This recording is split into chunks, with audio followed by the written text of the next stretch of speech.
ಸರಿ.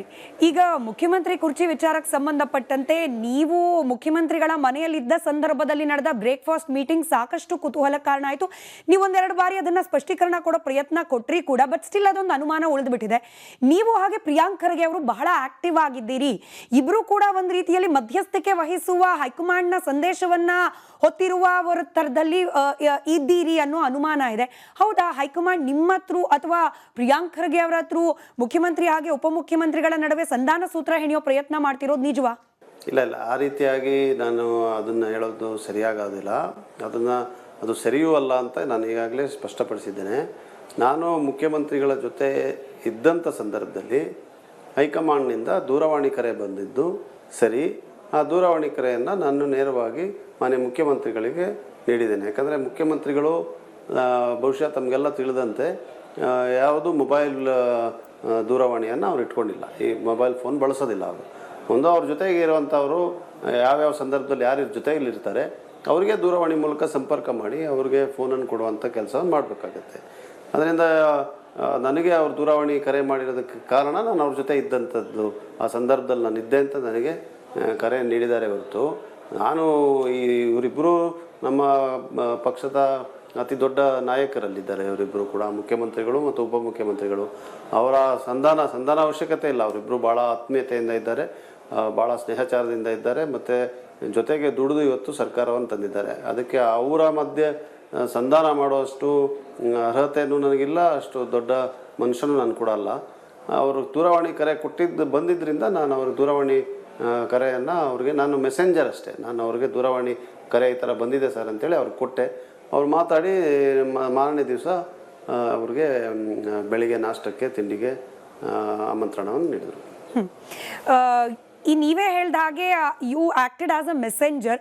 ಇದೇ ಜನರಿಗಿರೋ ಅನುಮಾನ, ಹೈಕಮಾಂಡ್ ನೇರವಾಗಿ ಡಿ ಕೆ ಶಿವಕುಮಾರ್ ಅವರ ಹತ್ರ, ಸಿದ್ದರಾಮಯ್ಯನವ್ರ ಹತ್ರ ಮಾತನಾಡ್ದಲ್ಲೇ ನಿಮ್ಮಂತ ಕೆಲ ಮೆಸೆಂಜರ್ಗಳನ್ನ ಬಳಕೆ ಮಾಡಿಕೊಂಡು ತಾನು ಕೊಡಬೇಕಾದ ಮೆಸೇಜನ್ನು ಪಾಸ್ ಮಾಡ್ತಿದೆ ಅಂತ ಹೇಳಿ, ಇದು ನಿಜಾನಾ? ಅಲ್ಲಲ್ಲ, ಮೆಸೆಂಜರ್ ಅಂತ ಹೇಳೋವಂಥದ್ದು ಬಹುಶಃ ನೀವು ತಿಳ್ಕೊಂಡಂತಲ್ಲ. ನಾನೇನು ಮೆಸೇಜನ್ನು ತೊಗೊಂಡು ಅವ್ರು ಕೊಟ್ಟಿದ್ದಲ್ಲ, ಫೋನನ್ನು ಅವ್ರಿಗೆ ಕೊಟ್ಟೆ ಅಷ್ಟೇ. ಬಹುಶಃ ಮೆಸೆಂಜರಿಂದ ಟೆಕ್ನಿಕಲ್ ಟರ್ಮ್ ಸರಿ ಇಲ್ಲದೆ ಇರ್ಬೋದು. ಆದರೆ ನನಗೆ ದೂರವಾಣಿಗೆ ನನಗೆ ಕರೆ ಮಾಡಿದ್ರು. ಯಾಕಂದರೆ ಅವರು ತಿಳ್ಕೊಂಡಿದ್ರು ನಾನು ಸಿ ಎಮ್ ಅವ್ರ ಜೊತೆ ಇದ್ದೆ ಅಂತೇಳಿ.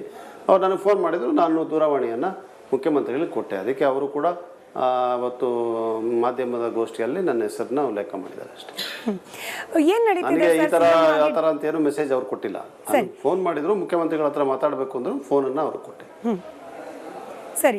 ಈಗ ಮುಖ್ಯಮಂತ್ರಿ ಕುರ್ಚಿ ವಿಚಾರಕ್ಕೆ ಸಂಬಂಧಪಟ್ಟಂತೆ ನೀವು ಮುಖ್ಯಮಂತ್ರಿಗಳ ಮನೆಯಲ್ಲಿದ್ದ ಸಂದರ್ಭದಲ್ಲಿ ನಡೆದ ಬ್ರೇಕ್ಫಾಸ್ಟ್ ಮೀಟಿಂಗ್ ಸಾಕಷ್ಟು ಕುತೂಹಲ ಕಾರಣ ಆಯಿತು. ನೀವು ಒಂದೆರಡು ಬಾರಿ ಅದನ್ನ ಸ್ಪಷ್ಟೀಕರಣ ಕೊಡೋ ಪ್ರಯತ್ನ ಕೊಟ್ರಿ ಕೂಡ, ಬಟ್ ಸ್ಟಿಲ್ ಅದೊಂದು ಅನುಮಾನ ಉಳಿದುಬಿಟ್ಟಿದೆ.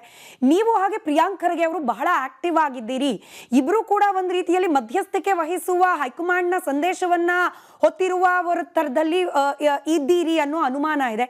ಹೌದಾ? ಹೈಕಮಾಂಡ್ ನಿಮ್ಮ ಹತ್ರ ಅಥವಾ ಪ್ರಿಯಾಂಕ್ ಖರ್ಗೆ ಅವರ ಹತ್ರ ಮುಖ್ಯಮಂತ್ರಿ ಹಾಗೆ ಉಪಮುಖ್ಯಮಂತ್ರಿಗಳ ನಡುವೆ ಸಂಧಾನ ಸೂತ್ರ ಹೆಣೆಯೋ ಪ್ರಯತ್ನ ಮಾಡ್ತಿರೋದು ನಿಜವಾ? ಇಲ್ಲ, ಆ ರೀತಿಯಾಗಿ ನಾನು ಅದನ್ನು ಹೇಳೋದು ಸರಿಯಾಗೋದಿಲ್ಲ. ಅದು ಸರಿಯೂ ಅಲ್ಲ ಅಂತ ನಾನು ಈಗಾಗಲೇ ಸ್ಪಷ್ಟಪಡಿಸಿದ್ದೇನೆ. ನಾನು ಮುಖ್ಯಮಂತ್ರಿಗಳ ಜೊತೆ ಇದ್ದಂಥ ಸಂದರ್ಭದಲ್ಲಿ ಹೈಕಮಾಂಡ್ನಿಂದ ದೂರವಾಣಿ ಕರೆ ಬಂದಿದ್ದು ಸರಿ.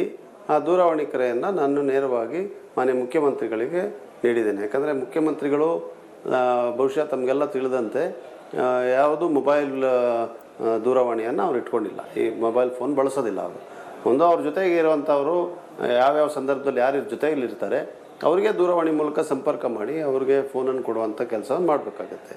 ಅದರಿಂದ ನನಗೆ ಅವ್ರು ದೂರವಾಣಿ ಕರೆ ಮಾಡಿರೋದಕ್ಕೆ ಕಾರಣ ನಾನು ಅವ್ರ ಜೊತೆ ಇದ್ದಂಥದ್ದು, ಆ ಸಂದರ್ಭದಲ್ಲಿ ನಾನು ಇದ್ದೆ ಅಂತ ನನಗೆ ಕರೆ ನೀಡಿದ್ದಾರೆ ಹೊರತು ನಾನು ಇವರಿಬ್ಬರು ನಮ್ಮ ಪಕ್ಷದ ಅತಿ ದೊಡ್ಡ ನಾಯಕರಲ್ಲಿದ್ದಾರೆ. ಇವರಿಬ್ಬರು ಕೂಡ ಮುಖ್ಯಮಂತ್ರಿಗಳು ಮತ್ತು ಉಪಮುಖ್ಯಮಂತ್ರಿಗಳು. ಅವರ ಸಂಧಾನ ಅವಶ್ಯಕತೆ ಇಲ್ಲ. ಅವರಿಬ್ಬರು ಭಾಳ ಆತ್ಮೀಯತೆಯಿಂದ ಇದ್ದಾರೆ, ಭಾಳ ಸ್ನೇಹಚಾರದಿಂದ ಇದ್ದಾರೆ, ಮತ್ತು ಜೊತೆಗೆ ದುಡಿದು ಇವತ್ತು ಸರ್ಕಾರವನ್ನು ತಂದಿದ್ದಾರೆ. ಅದಕ್ಕೆ ಅವರ ಮಧ್ಯೆ ಸಂಧಾನ ಮಾಡುವಷ್ಟು ಅರ್ಹತೆಯೂ ನನಗಿಲ್ಲ, ಅಷ್ಟು ದೊಡ್ಡ ಮನುಷ್ಯನೂ ನಾನು ಕೂಡ ಅಲ್ಲ. ಅವರು ದೂರವಾಣಿ ಕರೆ ಬಂದಿದ್ದರಿಂದ ನಾನು ಅವ್ರ ದೂರವಾಣಿ ಕರೆಯನ್ನು ಅವ್ರಿಗೆ ನಾನು ಮೆಸೆಂಜರ್ ಅಷ್ಟೇ. ನಾನು ಅವ್ರಿಗೆ ದೂರವಾಣಿ ಕರೆ ಈ ಥರ ಬಂದಿದೆ ಸರ್ ಅಂತೇಳಿ ಅವ್ರಿಗೆ ಕೊಟ್ಟೆ. ಅವ್ರು ಮಾತಾಡಿ ಮಾರನೇ ದಿವಸ ಅವ್ರಿಗೆ ಬೆಳಿಗ್ಗೆ ನಾಷ್ಟಕ್ಕೆ ತಿಂಡಿಗೆ ಆಮಂತ್ರಣವನ್ನು ನೀಡಿದರು. ಈ ನೀವೇ ಹೇಳ್ದ ಹಾಗೆ you acted as a messenger. ಇದೇ ಜನರಿಗಿರೋ ಅನುಮಾನ, ಹೈಕಮಾಂಡ್ ನೇರವಾಗಿ ಡಿ ಕೆ ಶಿವಕುಮಾರ್ ಅವ್ರ ಹತ್ರ, ಸಿದ್ದರಾಮಯ್ಯನವ್ರ ಹತ್ರ ಮಾತನಾಡ್ದಲ್ಲೇ ನಿಮ್ಮಂತ ಕೆಲ ಮೆಸೆಂಜರ್ಗಳನ್ನ ಬಳಕೆ ಮಾಡಿಕೊಂಡು ತಾನು ಕೊಡಬೇಕಾದ ಮೆಸೇಜ್ ಅನ್ನ ಪಾಸ್ ಮಾಡ್ತಿದೆ ಅಂತ ಹೇಳಿ, ಇದು ನಿಜಾನಾ? ಅಲ್ಲಲ್ಲ, ಮೆಸೆಂಜರ್ ಅಂತ ಹೇಳುವಂಥದ್ದು ಬಹುಶಃ ನೀವು ತಿಳ್ಕೊಂಡಂತಲ್ಲ. ನಾನೇನು ಮೆಸೇಜನ್ನು ತಗೊಂಡು ಅವ್ರು ಕೊಟ್ಟಿದ್ದಲ್ಲ, ಫೋನನ್ನು ಅವ್ರಿಗೆ ಕೊಟ್ಟೆ ಅಷ್ಟೇ. ಬಹುಶಃ ಮೆಸೆಂಜರಿಂದ ಟೆಕ್ನಿಕಲ್ ಟರ್ಮ್ ಸರಿ ಇಲ್ಲದೆ ಇರ್ಬೋದು. ಆದರೆ ನನಗೆ ದೂರವಾಣಿಗೆ ನನಗೆ ಕರೆ ಮಾಡಿದ್ರು, ಯಾಕಂದರೆ ಅವರು ತಿಳ್ಕೊಂಡಿದ್ರು ನಾನು ಸಾಹೇಬ್ ಸಿ ಎಮ್ ಅವ್ರ ಜೊತೆ ಇದ್ದೆ ಅಂತೇಳಿ. ಅವ್ರು ನನಗೆ ಫೋನ್ ಮಾಡಿದರು, ನಾನು ದೂರವಾಣಿಯನ್ನು ಮುಖ್ಯಮಂತ್ರಿಗಳಿಗೆ ಕೊಟ್ಟೆ. ಅದಕ್ಕೆ ಅವರು ಕೂಡ ಅವತ್ತು ಮಾಧ್ಯಮದ ಗೋಷ್ಠಿಯಲ್ಲಿ ನನ್ನ ಹೆಸರನ್ನ ಉಲ್ಲೇಖ ಮಾಡಿದ್ದಾರೆ ಅಷ್ಟೇ. ನನಗೆ ಈ ಥರ ಆ ಥರ ಅಂತ ಏನು ಮೆಸೇಜ್ ಅವ್ರು ಕೊಟ್ಟಿಲ್ಲ. ಫೋನ್ ಮಾಡಿದ್ರು, ಮುಖ್ಯಮಂತ್ರಿಗಳ ಹತ್ರ ಮಾತಾಡಬೇಕು ಅಂದರು, ಫೋನನ್ನು ಅವ್ರಿಗೆ ಕೊಟ್ಟೆ. ಸರಿ, ಈಗ ಮುಖ್ಯಮಂತ್ರಿ ಕುರ್ಚಿ ವಿಚಾರಕ್ಕೆ ಸಂಬಂಧಪಟ್ಟಂತೆ ನೀವು ಮುಖ್ಯಮಂತ್ರಿಗಳ ಮನೆಯಲ್ಲಿದ್ದ ಸಂದರ್ಭದಲ್ಲಿ ನಡೆದ ಬ್ರೇಕ್ಫಾಸ್ಟ್ ಮೀಟಿಂಗ್ ಸಾಕಷ್ಟು ಕುತೂಹಲ ಕಾರಣ ಆಯಿತು. ನೀವು ಒಂದೆರಡು ಬಾರಿ ಅದನ್ನ ಸ್ಪಷ್ಟೀಕರಣ ಕೊಡೋ ಪ್ರಯತ್ನ ಕೊಟ್ರಿ ಕೂಡ, ಬಟ್ ಸ್ಟಿಲ್ ಅದೊಂದು ಅನುಮಾನ ಉಳಿದುಬಿಟ್ಟಿದೆ. ನೀವು ಹಾಗೆ ಪ್ರಿಯಾಂಕ್ ಖರ್ಗೆ ಅವರು ಬಹಳ ಆಕ್ಟಿವ್ ಆಗಿದ್ದೀರಿ, ಇಬ್ರು ಕೂಡ ಒಂದು ರೀತಿಯಲ್ಲಿ ಮಧ್ಯಸ್ಥಿಕೆ ವಹಿಸುವ ಹೈಕಮಾಂಡ್ನ ಸಂದೇಶವನ್ನ ಹೊತ್ತಿರುವ ತರದಲ್ಲಿ ಇದ್ದೀರಿ ಅನ್ನೋ ಅನುಮಾನ ಇದೆ. ಹೌದಾ? ಹೈಕಮಾಂಡ್ ನಿಮ್ಮ ಹತ್ರ ಅಥವಾ ಪ್ರಿಯಾಂಕ್ ಖರ್ಗೆ ಅವರ ಹತ್ರ ಮುಖ್ಯಮಂತ್ರಿ ಹಾಗೆ ಉಪಮುಖ್ಯಮಂತ್ರಿಗಳ ನಡುವೆ ಸಂಧಾನ ಸೂತ್ರ ಹೆಣೆಯೋ ಪ್ರಯತ್ನ ಮಾಡ್ತಿರೋದು ನಿಜವಾ? ಇಲ್ಲ, ಆ ರೀತಿಯಾಗಿ ನಾನು ಅದನ್ನು ಹೇಳೋದು ಸರಿಯಾಗೋದಿಲ್ಲ. ಅದು ಸರಿಯೂ ಅಲ್ಲ ಅಂತ ನಾನು ಈಗಾಗಲೇ ಸ್ಪಷ್ಟಪಡಿಸಿದ್ದೇನೆ. ನಾನು ಮುಖ್ಯಮಂತ್ರಿಗಳ ಜೊತೆ ಇದ್ದಂಥ ಸಂದರ್ಭದಲ್ಲಿ ಹೈಕಮಾಂಡ್ನಿಂದ ದೂರವಾಣಿ ಕರೆ ಬಂದಿದ್ದು ಸರಿ. ಆ ದೂರವಾಣಿ ಕರೆಯನ್ನು ನಾನು ನೇರವಾಗಿ ಮಾನ್ಯ ಮುಖ್ಯಮಂತ್ರಿಗಳಿಗೆ ನೀಡಿದ್ದೇನೆ. ಯಾಕಂದರೆ ಮುಖ್ಯಮಂತ್ರಿಗಳು ಬಹುಶಃ ತಮಗೆಲ್ಲ ತಿಳಿದಂತೆ ಯಾವುದು ಮೊಬೈಲ್ ದೂರವಾಣಿಯನ್ನು ಅವ್ರು ಇಟ್ಕೊಂಡಿಲ್ಲ, ಈ ಮೊಬೈಲ್ ಫೋನ್ ಬಳಸೋದಿಲ್ಲ ಅವರು. ಅವ್ರ ಜೊತೆಗೆ ಇರುವಂಥವರು ಯಾವ್ಯಾವ ಸಂದರ್ಭದಲ್ಲಿ ಯಾರು ಜೊತೆಯಲ್ಲಿರ್ತಾರೆ ಅವರಿಗೆ ದೂರವಾಣಿ ಮೂಲಕ ಸಂಪರ್ಕ ಮಾಡಿ ಅವ್ರಿಗೆ ಫೋನನ್ನು ಕೊಡುವಂಥ ಕೆಲಸವನ್ನು ಮಾಡಬೇಕಾಗತ್ತೆ. ಅದರಿಂದ ನನಗೆ ಅವ್ರು ದೂರವಾಣಿ ಕರೆ ಮಾಡಿರೋದಕ್ಕೆ ಕಾರಣ ನಾನು ಅವ್ರ ಜೊತೆ ಇದ್ದಂಥದ್ದು, ಆ ಸಂದರ್ಭದಲ್ಲಿ ನಾನು ಇದ್ದೆ ಅಂತ ನನಗೆ ಕರೆ ನೀಡಿದ್ದಾರೆ ಹೊರತು ನಾನು ಇವರಿಬ್ಬರು ನಮ್ಮ ಪಕ್ಷದ ಅತಿ ದೊಡ್ಡ ನಾಯಕರಲ್ಲಿದ್ದಾರೆ. ಇವರಿಬ್ಬರು ಕೂಡ ಮುಖ್ಯಮಂತ್ರಿಗಳು ಮತ್ತು ಉಪಮುಖ್ಯಮಂತ್ರಿಗಳು. ಅವರ ಸಂಧಾನ ಅವಶ್ಯಕತೆ ಇಲ್ಲ. ಅವರಿಬ್ಬರು ಭಾಳ ಆತ್ಮೀಯತೆಯಿಂದ ಇದ್ದಾರೆ, ಭಾಳ ಸ್ನೇಹಚಾರದಿಂದ ಇದ್ದಾರೆ, ಮತ್ತು ಜೊತೆಗೆ ದುಡಿದು ಇವತ್ತು ಸರ್ಕಾರವನ್ನು ತಂದಿದ್ದಾರೆ. ಅದಕ್ಕೆ ಅವರ ಮಧ್ಯೆ ಸಂಧಾನ ಮಾಡುವಷ್ಟು ಅರ್ಹತೆಯೂ ನನಗಿಲ್ಲ, ಅಷ್ಟು ದೊಡ್ಡ ಮನುಷ್ಯನೂ ನಾನು ಕೂಡ ಅಲ್ಲ. ಅವರು ದೂರವಾಣಿ ಕರೆ ಬಂದಿದ್ದರಿಂದ ನಾನು ಅವ್ರ ದೂರವಾಣಿ ಕರೆಯನ್ನು ಅವ್ರಿಗೆ, ನಾನು ಮೆಸೆಂಜರ್ ಅಷ್ಟೇ, ನಾನು ಅವ್ರಿಗೆ ದೂರವಾಣಿ ಕರೆ ಈ ಥರ ಬಂದಿದೆ ಸರ್ ಅಂತೇಳಿ ಅವ್ರಿಗೆ ಕೊಟ್ಟೆ.